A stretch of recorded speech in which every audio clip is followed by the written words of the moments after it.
Now, when it comes to first aid kits, everybody does things in their own way. You can decide to go with something large, something a little extra, or you can bring just enough.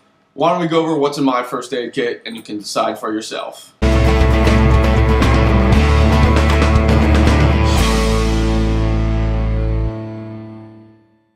When it comes to my own first aid kit, I like to carry just enough, carrying the basic essentials to cover minor cuts, scrapes, and some other minor injuries to go along the way while I'm out hiking and backpacking. My way of thinking is I'd rather pack light and pack fast to where if I have an injury that's serious enough that requires more, I'm in more trouble than what a basic first aid kit will cover. So why don't we go over what I carry inside of here. The first thing I'm going to show you guys are two large size bandages. I primarily carry these if I develop any blisters, such as on my heels, to where I need to have the coverage in order to keep them protected. As well as if I have a cut or a scrape that's large enough, at least I know I'm going to have something that's going to cover the entire area to make sure that dirt and debris doesn't get inside there and cause an infection. The next items that I carry with me are three medium-sized bandages. These are perfect to cover cuts and scrapes on things like fingers, toes, or even just small little minor injuries as well. To where again, I know I have plenty of coverage without having to cover such a large area when it's not required. Now to go along with those bandages, I do like to carry a small little packet of antibacterial ointment. This is going to ensure that nothing gets in there that's going to cause me an infection and cause more problems to go along the way. You know, instead of carrying a larger size of, something like Neosporin and whatnot, I was able to pick something like this up to where it's small, it's lightweight, but it gives me plenty in here to where if I have to apply it on multiple cuts or apply it multiple times, at least I know I'm going to be covered during the time span that I'm out on the trail. Now, as a backup to that, what I do like to carry is this stuff called Aquaphor. They do have other brands which are very similar to that. This is kind of a multi-purpose item that goes into my first aid kit.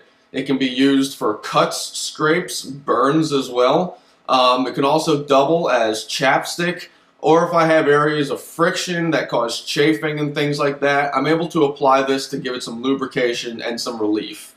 It's definitely a great multi-purpose item. You can pick up the travel size tubes just like this at any like CVS or Walgreens. I haven't really had to use it at all. But at least I know it's there just in case I need it for something that's nice and lightweight. Now, to hold some of those bandages in place, I don't like to carry athletic tape with me. I know some people do, however, I'm not one of those individuals. Especially those larger size bandages, if I do have a blister on my heel, obviously those bandages can move during the day. There's a lot of friction on your feet. You're constantly in motion, constantly flexing, as well as your feet are going to sweat during the day. So what's going to happen? That Band-Aid is going to pull away and probably cause your blister or your wound to become exposed. So what this is right here is a simple foam wrap that you can find at any athletic department store, such a place as Dick's Sporting Goods or Modell's. I know they're all over the place. What this basically is a foam wrap that athletes will put underneath their athletic tape so that the tape doesn't stick directly to their skin. Growing up playing sports and things like that, I would always tape up my ankles and things just to give it some more support, and I would always put this on so it wasn't painful trying to peel the tape off, and I'm pulling my leg hair out. It was just uncomfortable, so this definitely came in handy.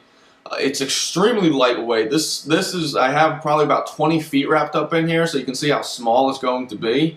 It does not even register on my scale. It's that lightweight.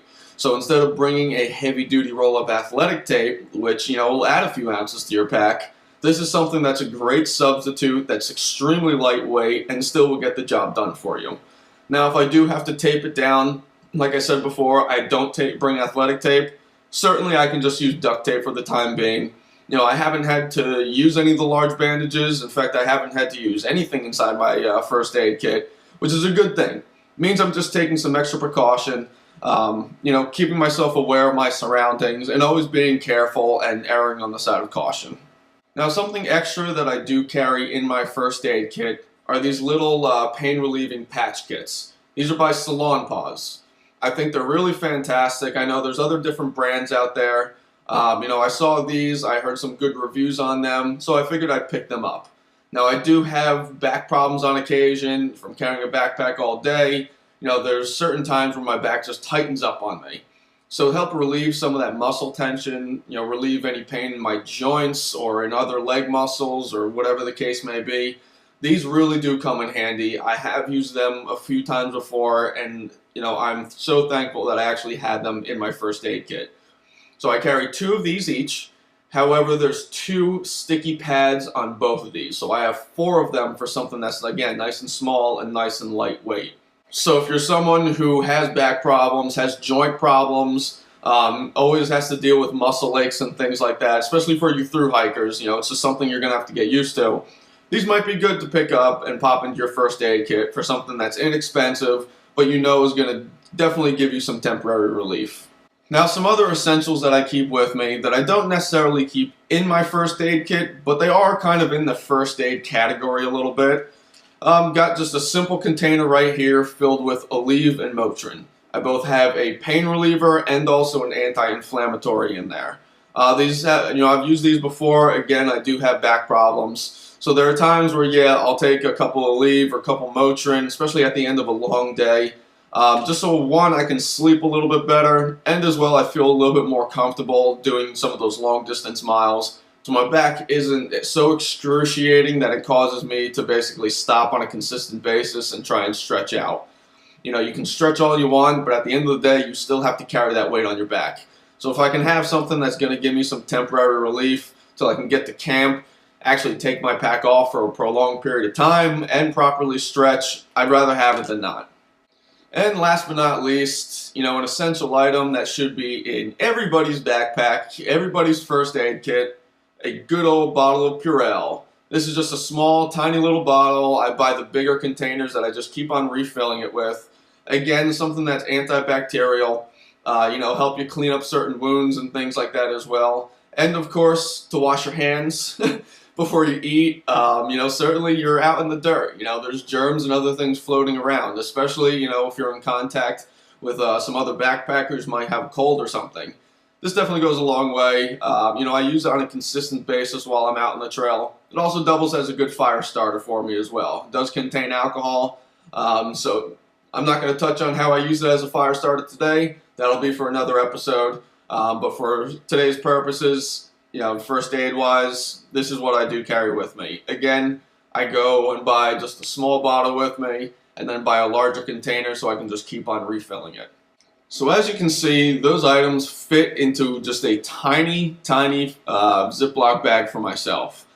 Again, I just bring the bare essentials with me. I have never really had to open this thing up once. I'm very thankful for that. However, if I do need some coverage, do need some kind of bandage to apply to a cut or a scrape, at least I know I'm covered for the bare essentials. And just to reiterate before, I know some people are more comfortable carrying more stuff, especially if you're going with more people who might not have as much experience as you, or you just have a certain comfort level, knowing that you might have some other essentials for yourself that'll give you that mental confidence and that mental security. However, just to reiterate, my way of thinking is if I have an injury that's serious enough, a basic first aid kit is not going to cover it, and I'm in more trouble than a basic first aid kit will cover. If something like that happens, it's better to just get yourself off the trail, utilize some of the things that you have with you, things like duct tape, even extra bandanas and things can be used to apply pressure onto certain injuries. To at least give you enough time to safely get off the trail and get the proper care that you need. So besides just these little things, obviously I do carry some pain medication and also Purell, another very essential item in there, to keep my pack simple, lightweight, and straight to the point. So I hope you guys enjoy this video, touching on a little bit what I do carry in my first aid kit. Again, as I say in some of my videos here, there is no perfect system for everybody. The perfect system is what works well for you. So if you want to bring some extra things, bring some extra things. If you want to go even smaller than what I carry, go for it. Whatever you think is going to work well for you and suit your needs, that's the way you should go, and that's the direction that you should go in. So I hope you guys enjoyed this video. Feel free to ask me any questions, leave any comments below. I'm always here to help you guys out, regardless of what kind of questions you might have. So, I really appreciate you following along on today's episode. I'll talk to you guys again real soon. Baba Ganoush, out. How's it going, guys? Baba Ganoush here. I hope you liked that video. Definitely feel free to subscribe for more content. Check the links in the description below, and always feel free to like, comment, and share. Ask me any questions that you guys might have. I'm always here to help you guys out. Talk to you guys soon. Baba Ganoush, out.